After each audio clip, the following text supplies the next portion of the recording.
Okay, so welcome. I'm Amanda Lillimo. I'm the Consumer Marketing Manager here at Jostens for the Yearbook Division. And I'm Kristen Johnson, the Social Media Manager here at Jostens. Okay. All right, so give yourself a round of applause. Sound effects, really long sound effects. Okay. So we've made it to week 4 out of 4 of our webinar series. So to recap, during the first week we discussed developing a social strategy, which included content calendars and our 6 buckets of content, aka the big 6. The second week included a deep dive into what influencer marketing is as a whole. And during week 3, or last week, we discussed how you can implement an influencer strategy for your yearbook brand. And today we'll give you pointers to execute a successful social media strategy on a monthly basis and provide you with examples for inspiration. Okay. All right, so here's a quick snapshot of the topics we'll be addressing today. So the first is social planning for next year. Next, we'll talk about monthly execution in regards to content calendar planning. Next, we'll talk about influencer marketing and how you can kind of insert that into your monthly calendar. We'll also talk about how to actively use analytics to make your content better. And then lastly, we'll go over lots and lots of examples that will arm you for success for next year. Okay. So if you've been on the journey with us, you'll have been through 1, 2, and 3 webinars prior to this. If you haven't been on the entire journey, that's okay, but we'd want you to go back to the very first webinar where we covered recruiting a social media manager, creating a social media policy, and establishing goals. Those are the 3 of the things that you want to do before you get ready to do your monthly execution. Today we're really going to focus in on how do you do what you need to do month to month to get your students up and running on social media marketing, and how to really sharpen their skills, these real world skills that they can put on their college, their resumes and college applications, and really learn how to market like a real life marketer. So Kristen mentioned that the big 6 are the items that we covered in webinar 1, and we are going to talk about those specifically today. They are pretty self-explanatory, the interactive and conversational. That's when you have the back and forth with users. User-generated content is when you're asking for photos and videos and users are providing content that then you can reuse. Stories and live content. This is a great way to do some behind the scenes stuff. All of us like seeing what's going on behind our favorite brands. Yearbook is no exception. People really want to see all the ins and outs of what's happening in your classroom and all the things that you're doing to create such a cool book. Contests and giveaways, pretty self-explanatory. Promotions, this includes talking about when you have yearbook, special yearbook sale offers, things of that nature. And the 6th is my favorite, timely and topical. So it's when you're staying on trend, posting about something that's, national newsworthy or something like that, or the topical stuff, the fun social media recognition days that are throughout the month on social. So those are the 6 categories. And what's really cool here in the theme that we've been talking about is no matter what it is that you're talking about, you're just tying it back to your yearbook staff knows what's going on in the school community, is curating all the information for your school, and people want to be following your channel because you guys know what's up and you're providing valuable information. So let's get started with what we're going to be doing for content calendars. So in the very first webinar, we provided you with a calendar that looks like this. It only was for the month of May, so that you could start doing some end of the year posting. You may still have graduation and things coming up, and you may want to reference that May calendar. So if you are done with the May calendar or weren't able to get to it, the next best step is to start school year planning for your upcoming school year. And we recommend really digging into that in August, September, and October. So we are going to show you today the next 3 calendars for August, September, and October. And the calendar is going to cover the 6 big categories. On the right-hand side, you see all the 6 that we just covered. And then the dates in the calendar will show you which posts sort of cover off into which categories. Now, August and September are an exciting time of the year for schools because the excitement level is super high. Students, parents, teachers are all enthusiastic and really pumped to get back to the school year. And we know when enthusiasm is high, engagement is high. And there's also a lot of beginning of the school year type activities like orientation. So you want to make sure that before your beginning of the school year activities are started, that you guys are set up with your social media channels and ready to go. A couple of tips are, one, make sure you start posting in August before school starts. So you have some posts sort of out there so that when you go to the school orientation event and start letting people know to follow your channels, there's already stuff for them to look at once they go ahead and follow you. Yep. The next tip is what I just mentioned. Make sure you have a table set up at orientation or flyers and orientation folders, letting people know that the yearbook is on sale and also to follow you on these social media channels so they can be in the know of everything that's going on at your school and with the yearbook staff. Now, many of our schools that we work with start in August, and a large percentage of them also start in September. So it's very hard for me to give you a prescriptive calendar because the beginning of the school year is such an important time of the year that you need to make sure that you're ready to launch when it makes sense for you. So what I would recommend doing is after we finish the webinar today is for you to print out the August and September calendar and mark your school start date on the calendar and then look at some of the recommended post ideas. So for instance, there's a gray box on the screen with the back to school excitement. Many of you will have a yearbook offer that includes free icons if you're doing personalized books. That is something that you definitely want to let parents and students know about, but you need to do it when it makes sense for you. So you need to find out when are you offering that.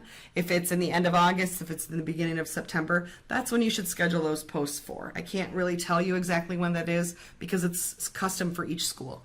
But I am putting it on here as a special note so you guys will find out that information. And for some of you, school may not start until September, so just use this August calendar really as a way to sort of fill the coffers with lots of really good posts so that when you do get those followers, they know that you guys have been active and that you're going to be providing lots of interesting posts throughout the year. Now, with every calendar we provide you, we will also provide different images and videos that you can post. So on the lower right-hand part of the screen, you'll see a section titled Social Resources. Those images are available on Yearbook Avenue in the digital classroom. You can download those and easily post them on your channels, or you can recreate them so they look like they're more authentic from your school, but those are available for you to post. We've put all sorts of national holidays on the calendar that you can push out and kind of customize in your own way, or just use the copy that we've already written in for you. One of the things we did on August 15th, which I think would be really fun, is we know you're putting yard signs out in your school lawn, or you're hanging the posters in your school. It would be really fun to do some Instagram live stories and show sort of the behind the scenes of the yearbook staff having fun, or maybe not having so much fun hanging all those things up. It's just a fun way to let people know that you guys are gearing up for the school year. If you attend any workshops this summer, that would be another great place to share some of those sneak peek and behind the scenes type content. On the right-hand side of the screen, you can see that here are two of those images sort of zoomed in on. World Photo Day is coming up in August, and you could even say, hey, tag us in a photo, and we're going to have a special feature in our yearbook where we print these photos. You know, you might have a couple pages in your yearbook dedicated to all the interaction you guys do on social this year, and you can let people know throughout the year that we're going to be interacting with you, and then all these interactions, the polls, the images, they're all going to be featured in a couple pages of the yearbook. That really makes the student feel engaged and curious about purchasing the yearbook at the end of the year because their content is a part of it. So that is August. September is similar. And like I said, you'll see in the upper left-hand corner here that gray box with the back to school excitement. If you've got a start date in September, then you'll want to manage when you start talking about things with your school community once you kick off the school year. Here we have, again, custom posts for September.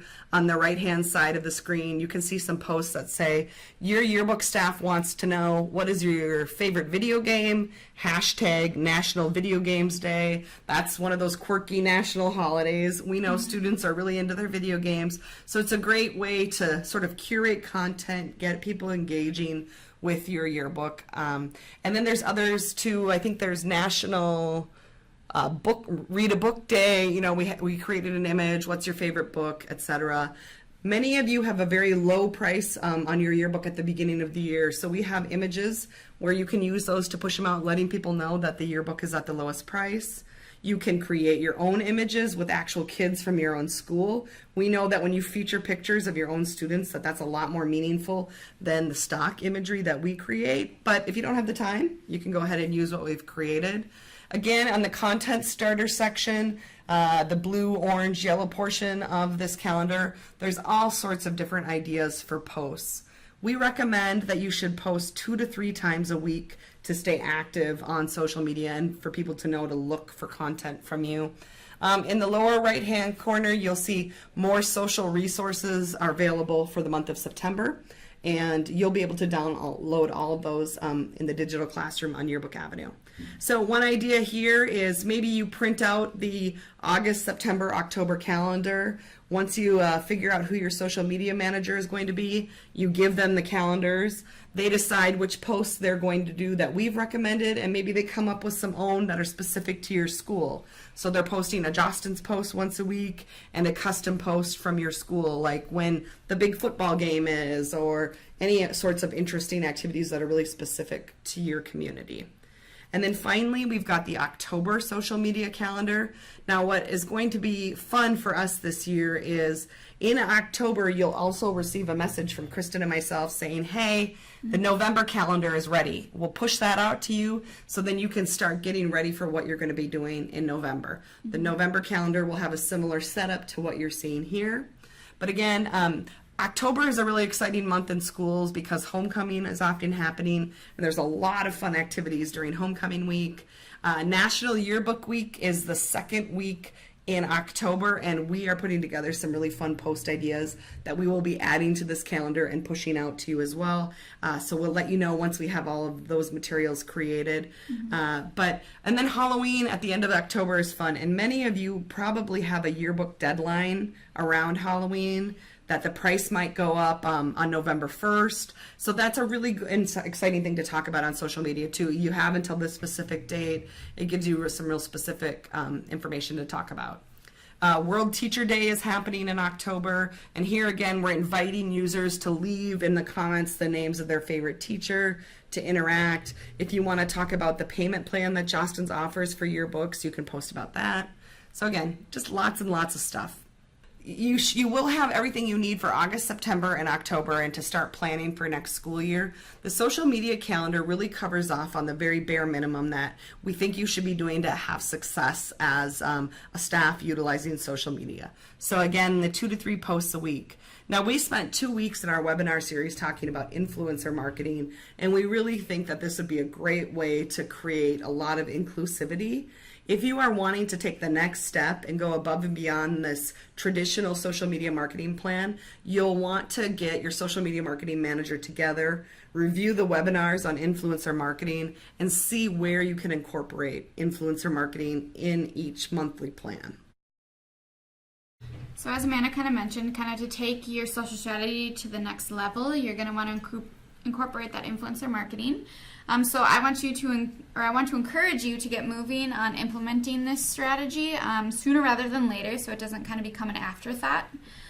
So around August of this year, it's important for your team to have developed and kind of signed off on your influencer strategy. So you can refer back to webinars 2 and 3 when it comes to developing that strategy. So after the strategy is good to go, start finding influencers in your school, qualify them, and then reach out and ask them to get involved. So next, after that, you want to set up a training and a brainstorming session with all your influencers and whoever needs to be involved on your staff. So this will be a great time to set expectations with your influencers, and then just go over, like I said, brainstorming different topic ideas for the next coming year. And then finally start collaborating. So make sure you have constant contact with your influencers so they feel supported and are also held accountable. And it also might be a good idea to have another meeting halfway through the school year for a check-in. And then finally throughout the whole year, have your mindset on that last event, which is Distribution Day. Yeah, and that is one big thing we talked about last week, the distribution day, and it's kind of, I'm having a brainstorming moment right now where it would really be fun, maybe even once a month, to say, okay, we're 265 days away from yearbook distribution. Yeah. We're 175 days away from yearbook distribution, just to always keep it top of mind with everybody in the school that we are building towards this really exciting, fun day at the end of the school year. So we've been talking all 4 webinars about online, social, and digital marketing, and that obviously is our focus. But I did want to mention, in just one teensy-weensy little slide here, that offline marketing is important as well. And one of the things we know as marketers is when you layer offline and online marketing, you have better reach, more success. And so I just want to remind you, as you're doing all these different online things, to think about offline. One of the best ideas that I've seen implemented is by using the live stories to show, hey, we're handing out these flyers, or hey, we're putting these posters up, or if you see this poster, come to the yearbook room and get a free piece of candy. You know, having that online and offline approach is really helpful. All sorts of different ideas you can see on the screen here. This example on the right is from Whitney High School, their details yearbook. I really like what they did. They said, check with your parents if you got one of these postcards mailed home yesterday or today. It's the last chance to order a yearbook. So it's kind of pushing out, hey, did you see this in the mail, or did anybody get this? Well, just make sure, you know, that you bring it back to the school and order a yearbook. It's layering that marketing approach and just making sure that we're amplifying the voice of the yearbook team. So that's how we can effectively do online and offline. All right, so out of all the topics we're discussing today, I hope this one kind of sticks with you. So analytics are vital in creating and maintaining a successful social strategy. They help you make your content better by telling you what worked and what didn't. Plus, understanding how analytics can shape your social strategy is that real-world skill that will come into play no matter what career path your students take. So the analytics I recommend you look at can be found on the native Twitter, Facebook, and Instagram platforms, so you don't need any other additional tools, which is nice. And Snapchat also has a bit of analytics, but it's nowhere near as robust as kind of these 3, Twitter, Instagram, and Facebook. So I'm not going to go into Snapchat today, but just know that there are some analytics there as well. So here's a breakdown of kind of the 5 metrics I think you should be reviewing on a monthly basis. So the first is impressions, which is basically the number of times your content is displayed. The second is engagements. So it's a response or action taken on a post. So that's your likes, comments, and shares. The third is engagement rates. We talked about this with influencer marketing, but it also relates to your social posts as well. So it's engagements divided by impressions. And your industry average for Facebook and Twitter are both 1%, and Instagram is 2%. So definitely kind of you can see how you're performing in relation to the and then followers, which is someone who has subscribed to receive your social updates. So we all kind of know what followers are. And then the 5th one is your audience demographics. So those are kind of just demographics of who are following your page. So traditionally you look at like age and gender, but then you can also look at the non-traditional demographics, like when your followers are typically using social. So this will help you post on the right days and at the right time. I wanted to add here too, we have been talking about using Facebook, and as we've been talking more with yearbook staff members and advisors throughout this webinar series, we've been hearing from a lot of them that they're not actively using Facebook because students really aren't on Facebook anymore. And while that's true, parents are on Facebook, and it is important for parents to feel engaged in the school community and know what's going on with the yearbook as well. So we would really encourage you to have a Facebook channel.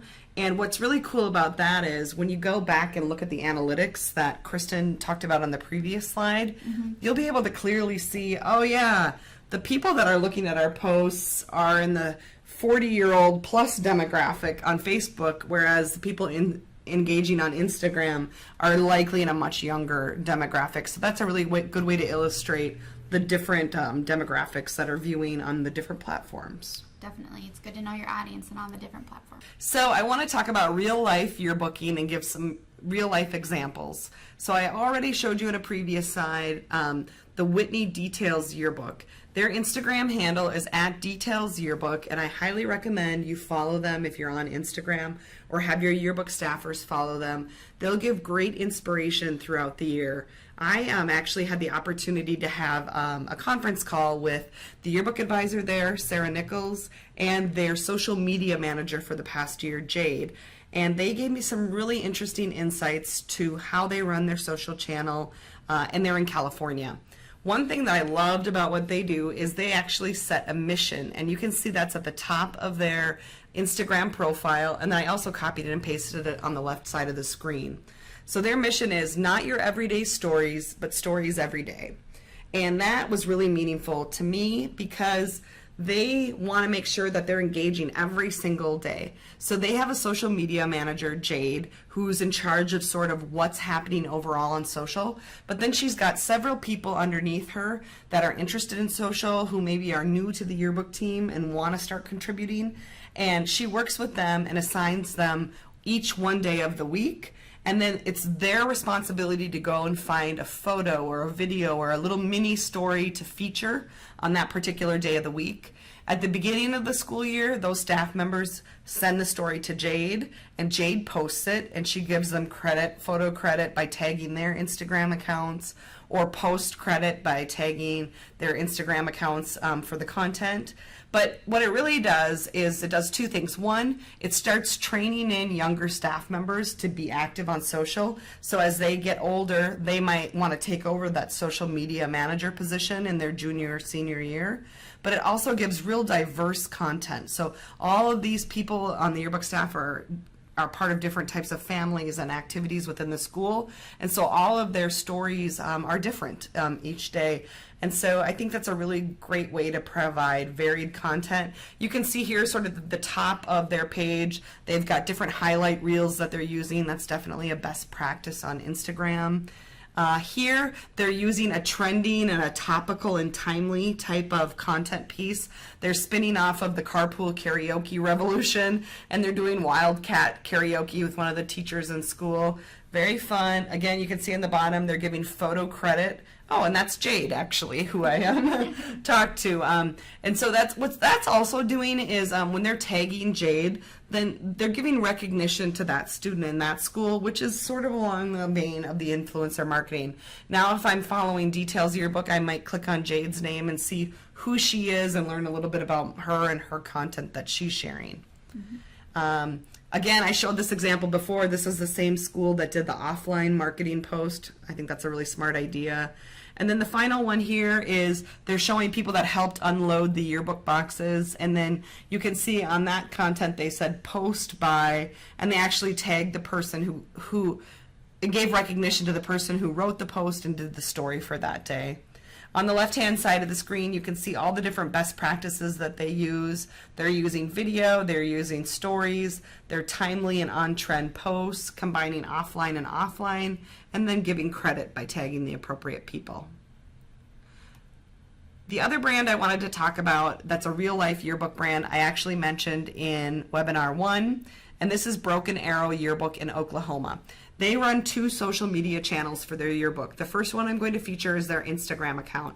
I highly recommend that you follow it and have your yearbook staffers follow it if they're interested in social media. There is their handle at Broken Arrow Yearbook for Instagram. Now, you can see here a couple things they're doing on their homepage. They're letting you know they also have a Twitter account, which is a best practice cross-promoting. They're also using sort of on-brand colors. So their yearbook has a goldish yellow color, so all their highlights sort of match that. And you'll notice that throughout their posts, they're actually using the same font and theme that they use in their yearbook. That's a pretty sophisticated marketing tactic that Fortune 500 companies use. It really ties everything together and makes it feel unified. That might be something you would want to try for your yearbook staff, or maybe not. But as you can see, it's something that really makes Broken Arrow stand apart from the rest. I like this next post because they're just providing really timely, relevant content.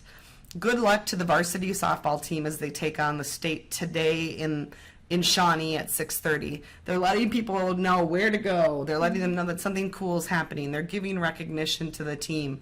And when people know that they're posting about things like this, they want to continue to follow them so they can stay up to date on all the latest information that's happening in the school community. This next post, this is a really great inspiration post that any school can do, and I highly recommend doing it. They made a little collage here, and they said, "Congrats to all the seniors who've been accepted to colleges. What are your plans after school? Send us or tag us in your pictures." This is a really fun way to sort of feature a lot of people in your school community, create some interactive content, and maybe students in your school don't often go on to college. Maybe they go to trade schools or have other sort of work plans lined up. I think it would be really fun to feature all the different things that kids are doing after school in a post like this. When you tag all those different people in the posts, then it becomes, more viral, more influential, because people are looking through all the different things that are happening in the school community. This post I shared before, but again, it ties in that font that they're using, so it feels really exclusive. And they're also using a fun sales message saying, hey, 95% sold out, will you get one? Maybe, maybe not. It tells you where to buy one. So they're using videos and stories as well. I did not feature those here, but if you go to their account, you'll see tons of them. They pull through the theme from their yearbook through all their posts. They use inclusive community coverage, and they tag other accounts. Let's quickly look at their Twitter account. Here you can see that they tagged AeroVision for this video that they did. And what's cool about that then is AeroVision can see that they're tagged and retweet this out on their channel as well. So you're just, again, compounding the number of people that potentially can see the Broken Arrow yearbook coverage. This is a really cool idea. Congrats, class of 2019. Full link of free photos will be on your way soon. So they send a photographer to graduation, but then they also provide the photos for everyone to download if they want. This makes people really interested in following their account. They did the same thing on the right here for prom. And they said, hey, prom pictures are up, link in our bio. So people really have a vested interest in following their account and staying up to date. The one that I sped past here, we're officially sold out. Thank you so much, Broken Arrow. And they just show a random empty box sitting on the floor, but it's a really authentic post just saying, hey, our yearbooks are sold out, no more left. And one of the things that Broken Arrow also does, which I would definitely recommend if you're going to have multiple channels, is to vary your content. Show certain content on Twitter and different content on Instagram. That will make it more likely for people to continue to revisit your different channels, knowing that they're going to see different content in different places. All right, so next I'm going to go through some examples by platform. So I'll show you posts from Facebook, Twitter, and Instagram, and also Snapchat. But know that you don't have to be on all of those platforms. Choose the platforms that are right for your community and your target audience.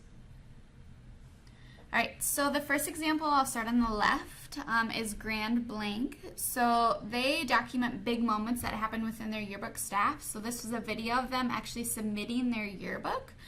So they were able to capture the moment on video, which is great.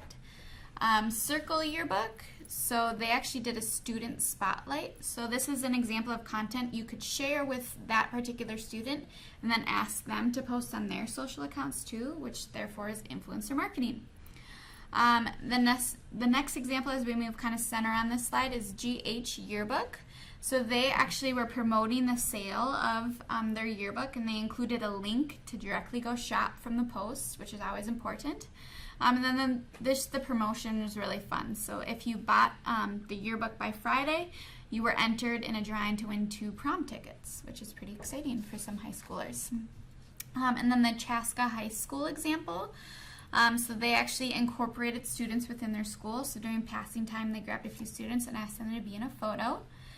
Then as we move to the right, Bryant Yearbook. So they were promoting a campaign to find last year's yearbook around campus. And then the content to promote that was a cute little boomerang. So again, they were including motion within their content, which is always important. And then the last 2 examples were from LVHS Yearbook. So the first one was they actually just simply retweeted the varsity soccer final score. So it just kind of shows that they're invested in happenings around the school. And then the last example there on the bottom is they actually just did a quick little Twitter poll. So they're definitely just utilizing the tools that Twitter gives you within the platform. Lots of great examples. Yes. So as kind of Amanda mentioned, so Facebook, we know that students aren't necessarily using Facebook, but a lot of parents still utilize the channel. So we definitely recommend you have a presence here. So the first example on the left is from Jenks High School yearbook. So it's a photo of Miss Fitz's pug helping with a yearbook spread. So dogs always, any animals perform great in social media posts. So definitely if you have a dog handy, go for it. I wish I had a puppy sound effect. I don't have one, but...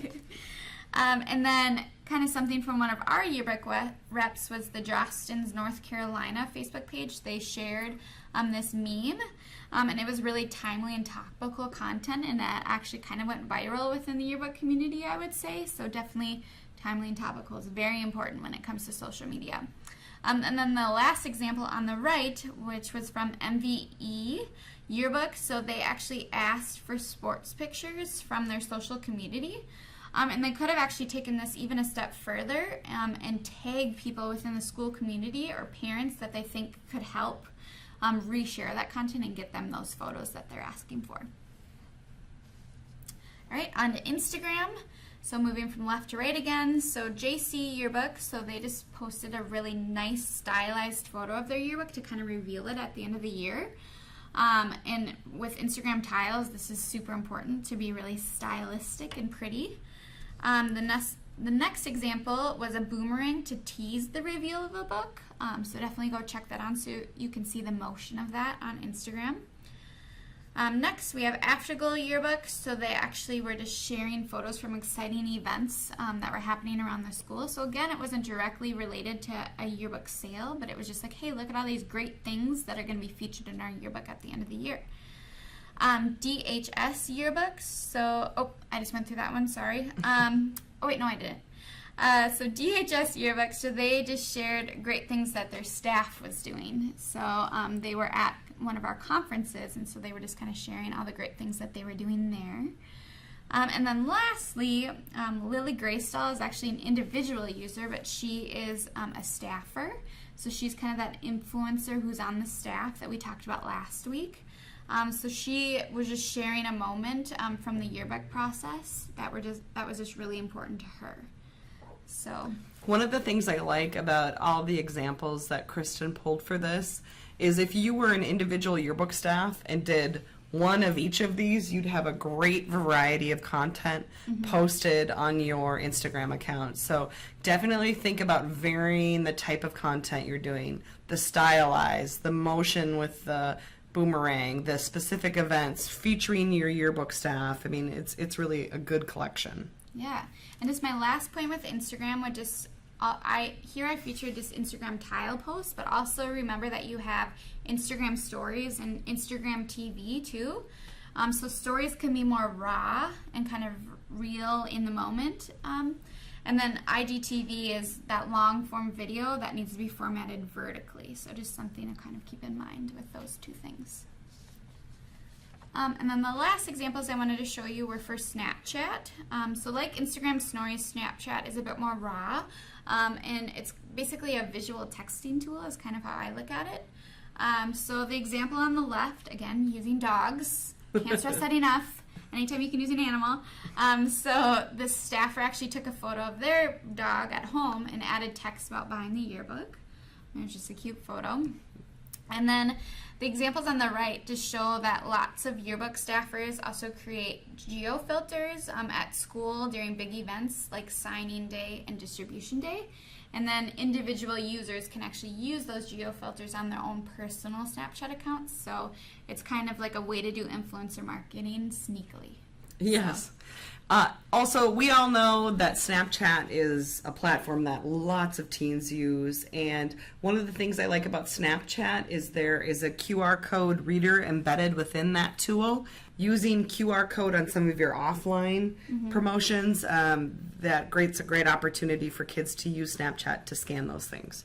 So another idea to kind of combine the offline and the online.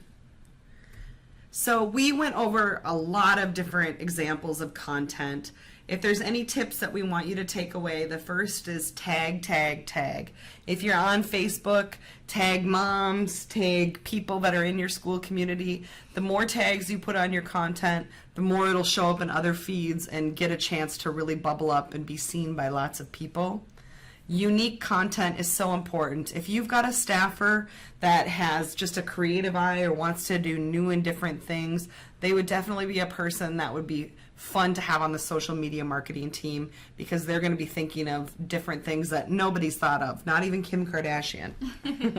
And then video in motion really is number one. In this the examples we showed you today, we showed you mostly static images, but anything that has movement is really eye-catching and really hot right now on all the social channels. So definitely using video in motion. Using hashtags. One of the things you should do in August as you're getting geared up for the school year is come up with a hashtag to use for your yearbook account. Theme. It's really fun to tie together your yearbook theme into all the content you're doing online. Not only does it feel cohesive for followers, but it also creates a nice structure for your staff to follow. They know that their posts should include, X, Y, and Z, or tie back to whatever you're doing in the book. It's just a nice framework.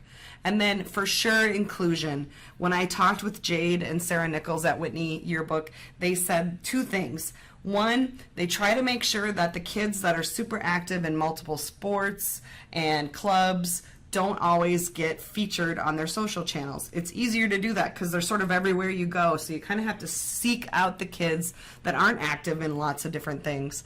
And also one other tip they gave that I think is really relevant, a lot of yearbook staffs include a lot of girls and women, and so they often feature each other in lots of girl activities, and sometimes the boys get left out. And so if you don't have many guys on your yearbook staff, make sure that you're trying to seek out those people and feature content for them, or even partnering with them in an influencer type marketing, so you're getting content featuring the guys in your school as well.